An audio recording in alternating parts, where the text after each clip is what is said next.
ইহদিনাস সিরাতাল মুস্তাকিম, আমাদেরকে সরল পথ দেখাও। এর আগে 4 নম্বর আয়াতে আল্লাহ সুবহানাহু ওয়া তাআলা আমাদেরকে শিখিয়েছেন ইয়াকা না'বুদু ওয়া ইয়াকা নাস্তাঈন, যে আল্লাহর কাছে আমরা ঘোষণা করছি আমরা তারই দাসত্ব স্বীকার করি, আমরা তারই ইবাদত করি এবং তারই কাছে আমরা সাহায্য চাই।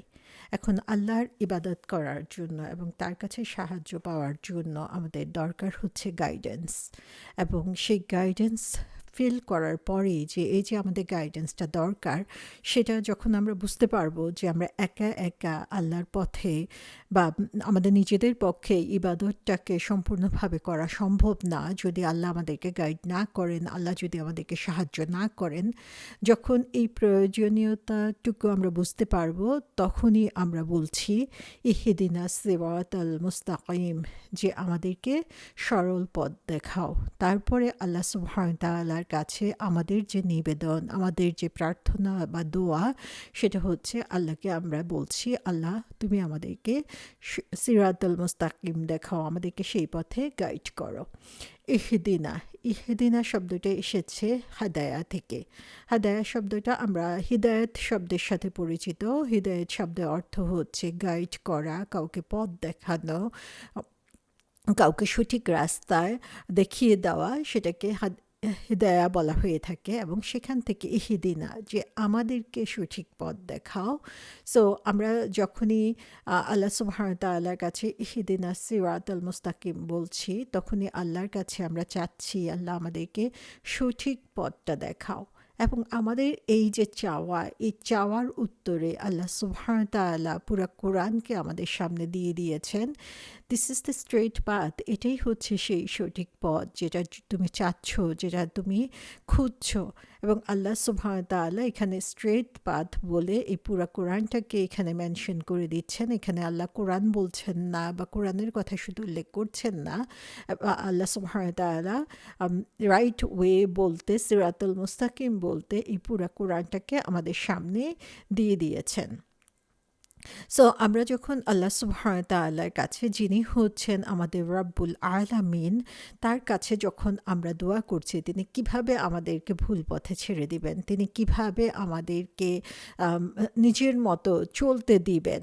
কারণ আমরা যদিও আমাদের নিজেদের জীবন সম্পর্কে আমরা আনসার্টেন, আমরা জানি না আমাদের জন্য কোনটা সঠিক, কিন্তু আল্লাহ সুবহানাহু ওয়া তাআলা জানেন সেই সঠিক পথ। সে কারণে আল্লাহর কাছে যখন আমরা নিবেদিত হয়ে চাইব যে আল্লাহ তুমি আমাদেরকে সরল সঠিক পথে গাইড করো, তখন আল্লাহ সুবহানাহু ওয়া তাআলা আমাদেরকে সেই পথে গাইড করবেন। এবং সেই গাইডেন্সের পথটা হচ্ছে এই কোরআনের পথ।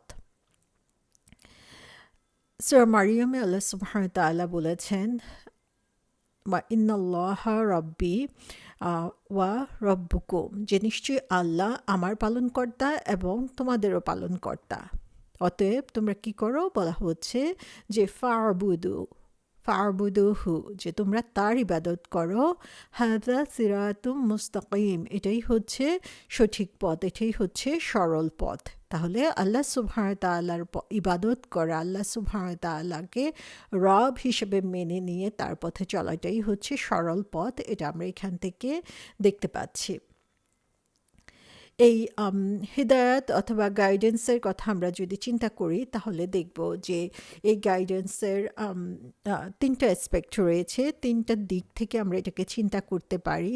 যে আল্লাহ সুবহানাহু ওয়া তাআলার কাছে আমরা দোয়া করছি যখন ইহদিনাস সিরাতাল মুস্তাকিম বলছি, যে আমাদেরকে সঠিক পথ যেটা সেটা তুমি দেখাও। সেকেন্ড যে জিনিসটা, সেটা হচ্ছে যে আমাদেরকে সেই পথে নিয়ে যাও। এবং থার্ড যেটা হচ্ছে এই পথ ধরে চলে ফাইনাল ডেস্টিনেশনে, আমাদের যে গন্তব্য, সেই গন্তব্যে তুমি আমাদেরকে পৌঁছতে সাহায্য করো। তাহলে আল্লাহর কাছে সিরাতুল মুস্তাকিমের দোয়া করার উদ্দেশ্য, যখন আমরা দোয়াটা করছি তখন 3টা জিনিস এখানে বোঝানো হচ্ছে। একটা হচ্ছে রাস্তাটা আমাকে চিনিয়ে দাও, এই রাস্তা ধরে আমাকে চলতে সাহায্য করো। এবং শুধু এই রাস্তা ধরে চললেই হবে না, আমি যাতে আমার ফাইনাল ডেস্টিনেশনে পৌঁছতে পারি তুমি আমাকে সেই ব্যবস্থাও করে দাও। এই সবগুলো কথাই হচ্ছে ইহদিনার মধ্যে চলে আসে। এবং হিদায়ার কথা আমরা যদি বলি তাহলে দেখব যে এখানে দুই ধরনের হিদায়া রয়েছে, যেমন হিদায়াতুল ইরশাদ হচ্ছে যখন আমরা কাউকে সঠিক পথ দেখানোর জন্য চেষ্টা করি। সেটা হচ্ছে যে কাউকে আমরা যদি রাস্তা দেখিয়ে দিই, কোনো ইনফরমেশন দিই এবং তাকে জ্ঞান অর্জনে সাহায্য করি, তাহলে এটা হচ্ছে হিদায়াতুল ইরশাদ, যে তাকে আমি এক সঠিক পথ দেখানোর জন্য চেষ্টা করছি এবং তাকে সঠিক পথ দেখিয়ে দিচ্ছি। হিদায়াতুত তৌফিক যেটা, সেটা হচ্ছে আল্লাহ সুবহানাহু ওয়া তাআলার পক্ষ থেকে আসে এবং আল্লাহ সুবহানাহু ওয়া তাআলা তাকে তৌফিক দেয় ইসলামের জন্য, তার অন্তরকে খুলে দেওয়ার জন্য, এবং ইসলামের পথে সে যাতে চলতে পারে সেই পথটা তার জন্য ইজি করে দেয়। তাহলে এই হিদায়াতুত তৌফিক যেটা, সেটা হচ্ছে আমরা মানুষকে আল্লাহর পথে ডাকতে পারি, তাকে জ্ঞান দিতে পারি, সে জ্ঞান অর্জন করতে পারে, কিন্তু সে হিদায়াত পাবে কি না, তার অন্তরটা সেটার জন্য উন্মুক্ত হবে কি না, এবং সে সেটা অ্যাকশনে পরিণত করতে পারবে কিনা, এটা সম্পূর্ণভাবে নির্ভর করে আল্লাহর ইচ্ছার উপরে। সো এই দুইটাই, যে আমরা যখন ইহদিনা বলছি, এই দুইটাই হচ্ছে যে শুধু নলেজ অর্জন করলেই হবে না, নলেজের সাথে সাথে সেটা আমরা অ্যাকশনে পরিণত করার জন্য যেই ধরনের আবেগ লাগবে, যে ধরনের অন্তর লাগবে এবং যে ধরনের কাজ করা লাগবে, সেটা আল্লাহ সুবহানাহু ওয়া তাআলার কাছে আমরা এখানে চাচ্ছি। ইমাম রাগিব আল ইসফাহানি বলেছেন যে হিদায়া হচ্ছে কাউকে তার গন্তব্যে পৌঁছে দেওয়া, এবং সেটা খুব জেন্টলি অ্যান্ড কাইন্ডলি, মানে খুব বিনয়ের সাথে ভদ্রভাবে সুন্দর আচরণের মাধ্যমে তাকে যখন তার ডেস্টিনেশনে পৌঁছে দেওয়ার জন্য সাহায্য করা হয়, তখন তাকে হচ্ছে হিদায়া বলা হয়ে থাকে, এবং এটা শুধুমাত্র আল্লাহর পক্ষ থেকেই আসে। এবং তিনি বলেছেন যে হিদায়াতের কয়েকটা ডিগ্রি রয়েছে, কয়েকটা লেভেলে আমরা হিদায়াতকে চিন্তা করতে পারি। যেমন ফার্স্ট ডিগ্রি অফ গাইডেন্স যেটা, সেটা হচ্ছে জেনারেল হিদায়াত বলতে পারি, যেটা পৃথিবীতে বা বিশ্বজগতে যা কিছু রয়েছে এই সমস্ত কিছুই হচ্ছে এর অন্তর্ভুক্ত, এই হেদায়েতের অন্তর্ভুক্ত।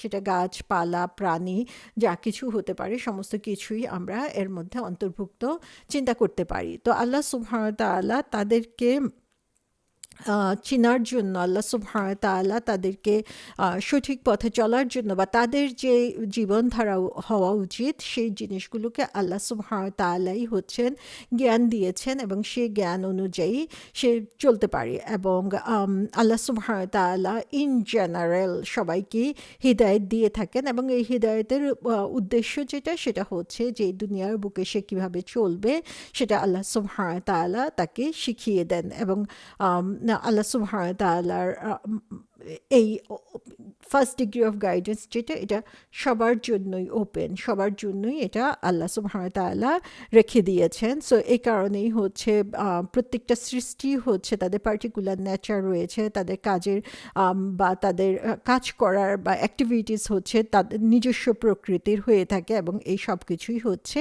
আল্লাহ সুবহানাহু ওয়া তাআলার গাইডেন্সের কারণে হয়ে থাকে। সেকেন্ড ডিগ্রি অফ গাইডেন্স যেটা, সেটাকে আমরা বলতে পারি মোর পার্টিকুলার গাইডেন্স। এটা হচ্ছে সেই সব সৃষ্টির জন্য যারা হচ্ছে মোর রেশনাল, যেমন মানুষ, জিন, তাদেরকে আল্লাহ তাআলা একটা বিশেষ উদ্দেশ্যে সৃষ্টি করেছেন, এবং সেই উদ্দেশ্য পূরণ করার জন্য তাদেরকে যে ধরনের পদ নির্দেশনা দেওয়া উচিত, সেই ধরনের পার্টিকুলার গাইডেন্সটা হচ্ছে সেকেন্ড টাইমের মধ্যে অন্তর্ভুক্ত। এর মধ্যে কেউ কেউ সেই গাইডেন্স ফলো করে তারা বিলিভার হচ্ছে, আর কেউ ফলো না করছে না এবং রিজেক্ট করে তারা কুফরির মধ্যে চলে যাচ্ছে। থার্ড ডিগ্রি অফ গাইডেন্স যেটা হিদায়া বলা হয়েছে, সেটা হচ্ছে মোর স্পেসিফিক, সেটা হচ্ছে শুধুমাত্র মুমিনদের জন্য এবং মুত্তাকিদের জন্য, যারা আল্লাহকে বিশ্বাস করে এবং আল্লাহকে ভয় করে তাদের জন্য। সো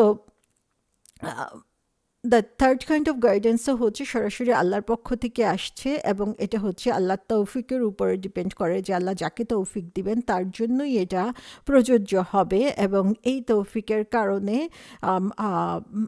মানুষ হচ্ছে আল্লাহর পছন্দনীয় বান্দা হওয়ার জন্য নিজে আরও বেশি চেষ্টা করতে পারে, এবং আল্লাহ সুবহানাহু ওয়া তাআলা এই পথে চলার জন্য তাদের জন্য প্রফিটস দিয়ে দিয়েছেন, বুকস দিয়ে দিয়েছেন, এবং তাদের পথ অনুসরণ করে তারা প্রতিনিয়ত এই স্ট্রাগলটা করতে থাকে।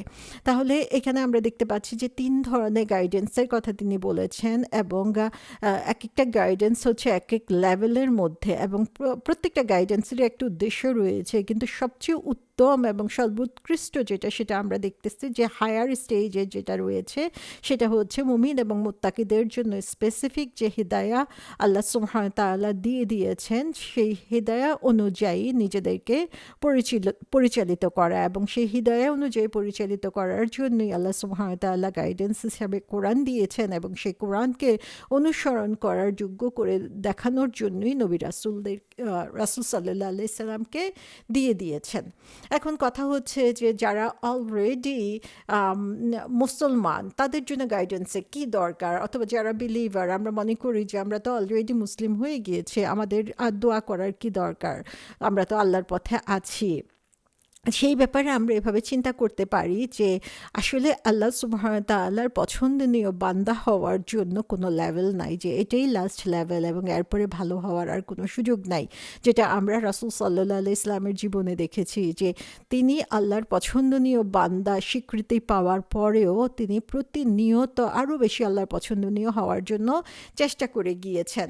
সো কোরআনের যে গাইডেন্স, সেই গাইডেন্সের মধ্যে আমরা দেখি যে এই চেষ্টাটা আমাদের প্রতিনিয়ত চালিয়ে যেতে হবে, কারণ আমাদের ঈমান এবং আমাদের আমল উঠানামা করে। কখনো হয়তো আমরা খুব ভালো কিছু করলাম, খুব ক্লাসের সাথে করলাম, পরবর্তীতেই সেটা আবার নিচে নেমে যেতে পারে। সে কারণেই প্রতিনিয়ত আমাদেরকে এই প্রচেষ্টা চালিয়ে যেতে হবে। শেখ ইবনে বাজ রহমতুল্লাহ আলাইহি বলেছেন যে তুমি হচ্ছ প্রতিনিয়ত এই হেদায়েতের প্রয়োজন তোমার জন্য রয়েছে, যদিও তুমি সবচেয়ে বেশি ধর্মভীরু লোক হও মানুষের মধ্যে এবং সবচেয়ে নলেজেবল পারসন হও, তারপরেও তোমার মৃত্যু পর্যন্ত তোমার এই হেদায়েতে দরকার রয়েছে। সো এখান থেকে আমরা দেখতে পাই যে আল্লাহ সুবহানাহু ওয়া তাআলার ভালোবাসার পাত্র হওয়ার জন্য প্রতিনিয়ত আমাদেরকে চেষ্টা করে যেতে হবে। যদিও আমি মনে করি যে আমি অনেক কিছু করছি, কিন্তু তার চেয়েও ভালো হওয়ার চেষ্টা আমাদেরকে করতে হবে, কারণ আল্লাহ সুবহানাহু ওয়া তাআলার পছন্দনীয় হওয়ার জন্য আমি ঠিক জানি না যে কতটুকু আল্লাহর কাছে অ্যাকসেপ্টেড হচ্ছে। সো আমাদের প্রতিনিয়ত চেষ্টা থাকবে যে আমরা আরও বেশি আরও ভালো করার জন্য চেষ্টা করব, এবং যাতে আল্লাহ সুবহানাহু ওয়া তাআলার পছন্দনীয় বান্দায় আমি পরিণত হতে পারি। এবং সে কারণে আমরা দেখি যে যারা হচ্ছে আল্লাহর পায়াস বান্দা ছিলেন, যারা আল্লাহর পছন্দনীয় বান্দা ছিলেন, তারা প্রতিনিয়ত দোয়া করে গিয়েছেন, এবং রাসূল সাল্লাল্লাহু আলাইহি ওয়াসাল্লাম বিভিন্ন দোয়া আমাদেরকে শিখিয়ে দিয়ে গিয়েছেন। যেমন একটা দোয়া আমরা দেখি যেটা ব্যাপারে বলা হচ্ছে যে আল্লাহুম্মা আলহিমনি রুশদি, যে হে আল্লাহ তুমি আমাদেরকে তোমার গাইডেন্স দিয়ে ইন্সপায়ার করো, যে তোমার গাইডেন্স আমার মধ্যে দিয়ে দাও। ওয়া আইজনি মিন শাররি নাফসি, এবং protect me from the mischief of my soul, যে আমার নিজের নফসের যে হাতছানি ভুল পথে যাওয়ার সেটা থেকে তুমি আমাকে রক্ষা করো। আবার আমরা দেখি যে রাসূল সাল্লাল্লাহু আলাইহি ওয়াসাল্লাম একটা দোয়া প্রায় বলতেন, সেটা হচ্ছে আল্লাহুম্মা ইন্নী আসআলুকাল হুদা ওয়াত তুকা ওয়াল আফাফা ওয়াল গিনা, যে হে Allah indeed I ask you for guidance, যে আমি তোমার কাছে হিদায়াত চাচ্ছি, তোমার কাছ থেকে আমি তাকওয়া গড কনশাসনেস চাচ্ছি, আমি চাচ্ছি তোমার কাছ থেকে চ্যাস্টিটি, নিজেকে পবিত্র রাখা, এবং কন্টেন্টমেন্ট, যে আমি যাতে সন্তুষ্ট থাকতে পারি তোমার উপরে। এবং এ কারণে আমরা দেখি যে রাসূল সাল্লাল্লাহু আলাইহি ওয়াসাল্লাম এরকমও দোয়া করেছেন যে হে আল্লাহ কোরআনকে আমার জন্য স্প্রিং অফ মাই হার্ট করে দাও, যে তুমি কোরআন যাতে আমার মধ্যে ঝর্ণাধারা প্রবাহিত হয়, ঝর্ণার মতো প্রশান্তি নিয়ে আসে, এবং লাইট অফ মাই চেস্ট। তাহলে এখানে আমরা দেখছি যে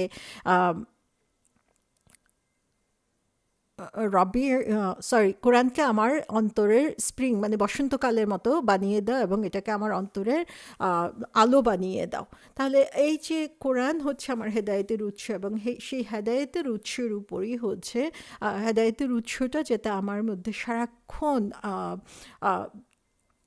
প্রজ্বলিত থাকে বা হেদায়েতের উৎসটা সারাক্ষণ চলমান থাকে, সেটার জন্য আমরা আল্লাহ সুবহানাহু ওয়া তাআলার কাছে প্রতিনিয়ত দোয়া করব।